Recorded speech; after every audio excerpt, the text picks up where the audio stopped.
평생학습 강사 역량 강화. 메시지에 실리는 힘. 몸짓 언어. 시작하는 이야기. 더 좋은 강의를 위해 노력 중이라는 평생학습 강사의 고민을 살펴볼까요?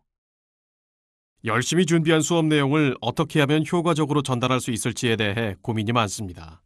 얼마 전 동료 강사에게 제스처나 표정을 적절히 활용하면 수강생들의 집중도를 높일 수 있다는 이야기를 들었는데요. 제스처와 표정, 과연 강의에서 어떻게 활용해야 하는 건가요? 안녕하세요. 맹소영입니다. 여러분도 이런 고민을 한 번쯤 해보신 적 있으신가요? 제스처, 표정, 시선 등을 전문 용어로 몸짓 언어라고 합니다. 효과적인 몸짓 언어 한 번이 때로는 10마디의 말보다 큰 힘을 발휘하기도 합니다. 오늘은 몸짓 언어란 무엇이고 또 몸짓 언어를 어떻게 활용해야 하는지에 대해 알아보도록 하겠습니다. 서로가 편안한 시선 교환법. 대개 우리는 대화를 할 때 상대의 눈을 바라보고 이야기하라고 합니다. 일명 아이 컨택이라고 하죠. 상대와 눈 맞춤을 잘 못할 경우 자신감이 결여된 모습으로 비춰질 수 있기 때문입니다. 교수자가 학습자와 눈 맞춤을 잘 못할 경우 교수자가 자신감 없는 사람처럼 보이는 동시에 급기야 교수자가 전달하고자 하는 메시지 자체도 학습자들에게 부정당할 수 있습니다. 전문적인 지식들을 학습자에게 전달하려는 강사에게 신뢰감은 그 무엇보다 중요하죠. 또한 강사와 학습자와의 눈 맞춤은 학습의 호흡이라고도 할 수가 있습니다. 학습자가 무엇을 원하는지, 어떠한 정보가 부족한지 등 학습자가 강사에게 끊임없이 호소하고 있는 무언의 메시지들이 바로 눈 맞춤을 통해 전달이 될 수 있기 때문이죠. 그렇다면 강의 시에 학습자와 눈을 마주칠 때 유의해야 할 점은 없을까요? 부드럽고 원활한 의사소통을 위해서 어떻게 시선을 처리하는 것이 좋은지 알아보도록 하겠습니다. 시선의 비율이 미치는 영향에 대한 연구에 따르면 두 눈과 이마 한가운데를 연결하는 삼각형에 시선을 고정했을 경우 상대는 굉장한 압박감을 느낀다고 합니다. 이와 반대로 상대의 두 눈과 입을 연결하는 삼각형에 시선을 고정하고 대화를 했을 때 상대는 사교성을 느끼게 되죠. 다시 말해, 시선의 방향이 눈보다 위를 향할 경우는 상대에게 굉장히 공격적인 느낌을 줄 수 있다는 것이고요. 코는 사교성 시선의 범위, 턱 정도는 친밀감을 주는 시선의 범위가 되는 것이죠. 따라서 의사소통을 할 때 눈을 향한 시선 교환은 70에서 80%에만 머물고 나머지 20에서 30%는 상대의 코와 턱에 머무르도록 해야 상대가 부드러운 시선을 느낄 수 있습니다. 이렇게 강사는 학습자를 골고루 바라보며 교육을 진행하는 것이 매우 중요한데요. 비록 강의는 1대 다수의 커뮤니케이션이지만 좋은 강의를 위해서는 학습자 한 사람 한 사람과 1대1로 교감을 하고 있다고 생각해야 됩니다. 평생학습 역량 쑥쑥 실무 포인트. 강의를 진행할 때 학습자들이 많고 또 강의가 대규모인 경우에는 시선을 어떻게 교환하는 것이 좋을까요? 이런 경우에는 학습자를 그룹화시켜서 시선을 교환하는 것이 좋습니다. 또 학습자와 시선을 마주칠 때는 시선을 너무 빨리 돌려서는 안 됩니다. 마치 시선을 피하는 것처럼 보여서 자신감이 없어 보이고 전달하고자 하는 메시지의 신뢰도를 떨어뜨릴 수 있기 때문이죠. 따라서 한 학습자와 시선이 마주쳤을 경우에는 3초에서 5초 정도 머물면서 학습자에게 안정적이면서 자신감이 넘치는 강렬한 눈빛을 주는 것이 좋습니다. 문장으로 따지자면 짧은 문장 한 문장 정도를 한 학습자에게 시선을 고정하며 말을 하며 된다는 건데요. 만일 교육장에 사각지대가 있어서 학습자에게 시선을 배분하기 어렵다면 어떻게 해야 될까요? 이럴 때는 이동을 통해 시선을 배분하면 됩니다. 강의가 진행될 때 시선 교환 부분에서 소외당하는 학습자가 없도록 해야 하기 때문인데요. 이럴 때 이동을 하면서 학습자에게 적극적으로 시선을 교환해 준다면 학습 분위기가 전체적으로 굉장히 좋아질 수 있을 겁니다. 제2의 언어, 제스처. 이 세상에는 손바닥을 절대로 드러내면 안 되는 직업이 있다고 하는데요. 바로 교통경찰들이라고 합니다. 교통신호 체계에 문제가 생겼을 때 교통경찰관들의 손짓은 교통신호, 교통법규가 되곤 합니다. 이때 교통경찰은 손바닥을 아래로 향해 수신호를 하는데요. 그것은 손바닥의 방향에 따라 상대의 반응이 크게 달라지기 때문입니다. 반대로 대화하면서 손바닥을 위로 향하면 나는 너를 받아들인다, 환영한다 라는 것을 의미하기 때문에 상대가 보다 편한 마음으로 다가오게 됩니다. 따라서 손바닥을 위로 펴서 앞으로 뻗으면 상대는 호감을 느끼고 집중도 더 잘하게 되는 것이죠. 강사와 학습자에게도 이 손바닥 법칙이 통하는지 실제 실험을 했던 사례도 있었습니다. 그 결과는 어땠을까요? 강사들을 두고 손바닥의 방향으로 학습자의 반응을 관찰한 결과 손바닥을 위로 향한 강사들은 학습자의 84%가 긍정적으로 평가한 반면 손바닥을 아래로 향한 강사는 긍정적인 평가를 52%밖에 받지 못했습니다. 그리고 손가락질을 하면서 강연한 강사들은 학습자의 28%만이 긍정적인 평가를 했습니다. 똑같은 내용으로 강의를 했는데도 말이죠. 그럼 강의에서 제스처를 활용할 때 학습 대상별로 유의해야 할 사항으로는 무엇이 있을까요? 평생학습 역량 쑥쑥 실무 포인트. 평생교육 강사들은 다양한 학습 대상자를 접할 기회가 많습니다. 학습 대상자에 따른 제스처 활용법을 잘 알아두면 수업할 때 많은 도움이 될 텐데요.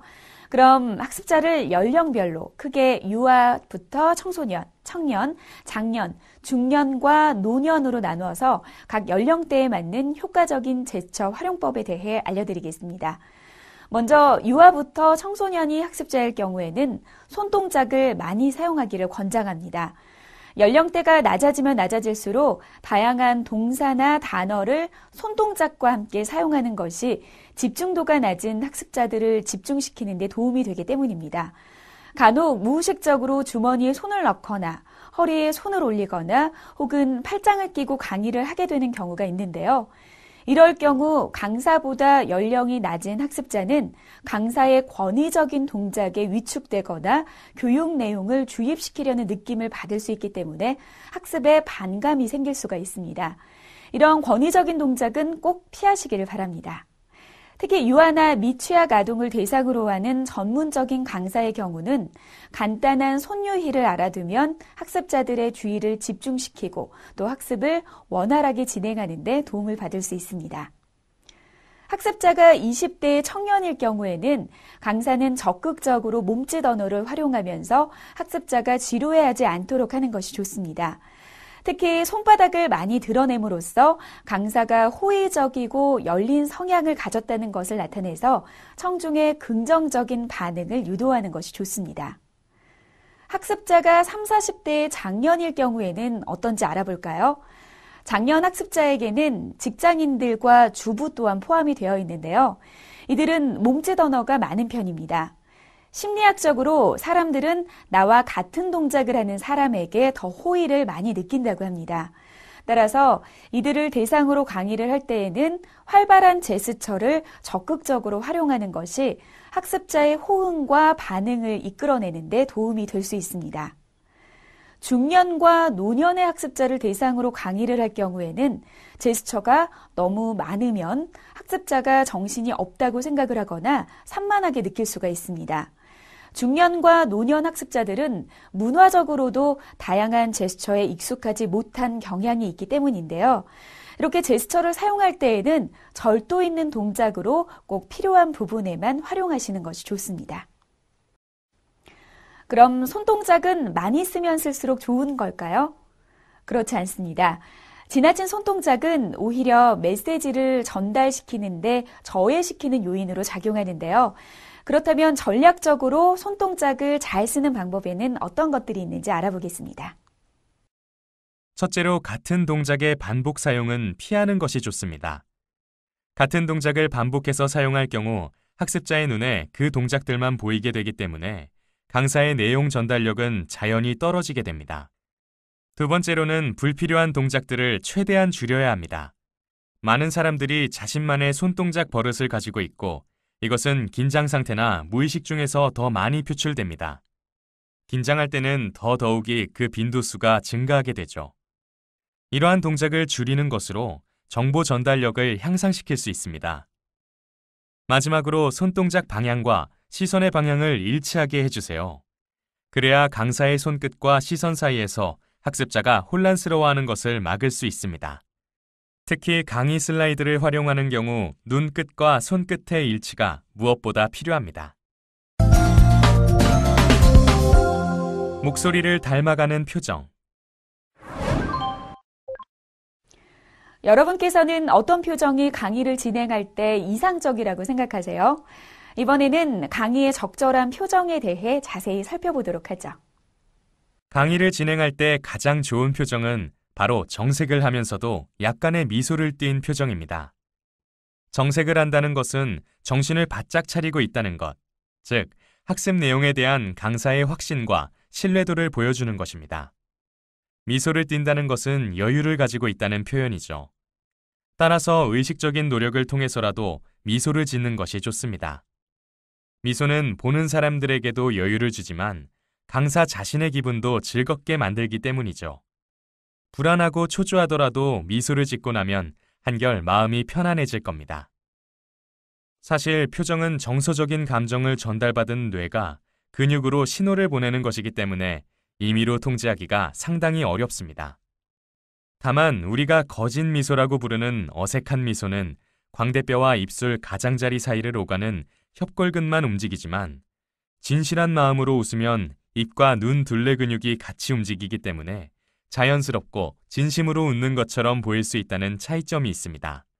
의식적인 노력을 통해 자연스러운 미소를 지을 수 있도록 노력하시면 자연스러운 미소를 짓는 것이 그렇게 어렵지만은 않을 것입니다.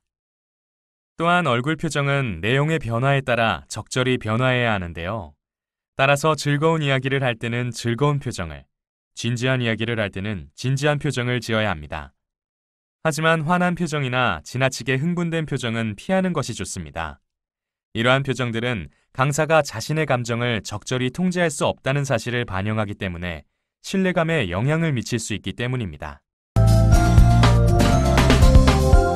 생생 전문가 Q&A. 프로 강사의 실무 노하우를 질문과 답변을 통해 알아보도록 하겠습니다. 저는 강의를 하다가 실수를 하면 당황해서 머뭇거리게 되는데요. 이럴 땐 어떻게 해야 하나요? 네, 이런 점이 궁금하셨군요. 강의를 진행하다가 실수를 했다고 해서 쑥스러운 표정이나 머쓱한 표정을 짓는 것은 좋지 않습니다. 앞으로는 강의 중 실수를 하더라도 예사롭지 않다는 표정으로 지나치도록 하시는 게 좋습니다. 그렇게 하셔야지 그 실수가 학습자에게 필요 이상으로 확대 해석되지 않기 때문입니다. 강의 노트. 오늘 배운 내용을 정리해 보도록 하겠습니다. 강사는 학습자의 상태를 끊임없이 파악하고 소통하기 위해서 계속적인 시선 교환이 필요합니다. 학습자를 바라볼 때는 최대한 두 눈과 코, 턱의 삼각 지점을 향해 8:2의 비율로 부드러운 시선을 교환해야 합니다. 또한 학습자의 긍정적인 반응을 이끌기 위해서는 최대한 손바닥을 드러내는 제스처를 취하는 것이 좋습니다. 강사의 제스처는 최대한 크고 확실하게 손 전체를 사용하는 것이 기본이며 격과 내용에 맞게 해야 합니다. 제스처를 사용할 때는 시선의 방향과 제스처가 항상 일치하도록 하는 것이 좋습니다. 지금까지 강의를 할 때 메시지를 실을 수 있는 몸짓 언어에 대해 학습해 봤는데요. 학습한 내용들을 바탕으로 베테랑 평생교육 강사의 꿈을 이루시기 바랍니다. 감사합니다.